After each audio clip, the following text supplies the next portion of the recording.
வித்யாமான்ய தீர்த்தர் அப்படின்னு மிக உயர்ந்தவர். அவர் ஒரு தடவை காசி கோபாலாச்சாரியார் அப்படிங்கிறவர் என்ன செஞ்சிருக்காருன்னா, தயவு செய்து நீங்க மும்பைக்கு வர வேணும், வந்தவனா இந்த சாத்துர் மாசம், அதாவது 4 மாதங்கள் அந்த விரத நாட்கள், அதில் ஒரு 45 நாட்கள் சன்னியாசிகள் எந்த இடத்திலையும் என்ன சொல்றது நடமாடாமல் ஒரே இடத்தில் அமர்ந்து சாதனை செய்யக்கூடிய நேரத்தை அந்த சாத்துர் மாசிய விரதம் என்று சொல்வார்கள்.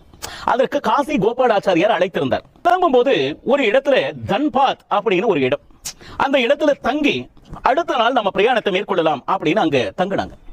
அங்க பார்த்தவனா ஒரு 7-8 பக்தர்கள் ஆனந்தமா வந்து என்ன சொல்றது நமஸ்காரம் செய்தாங்க. திடீர்னு அந்த நமஸ்காரம் செய்து கொண்டு இருக்க ஒரு பெண் குடுகுடுன்னு ஓடி வந்தார். நமஸ்காரம் பண்ணார். ஏமா உனக்கு என்ன பிரச்சனை? கடந்த 1 மாதமாக என்னுடைய மேனியெல்லாம் வெள்ளையா மாறிட்டு இருக்கு.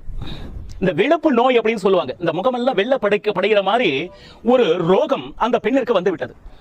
அவர் சுவாமியினுடைய பெட்டி இருக்கு இல்லையா,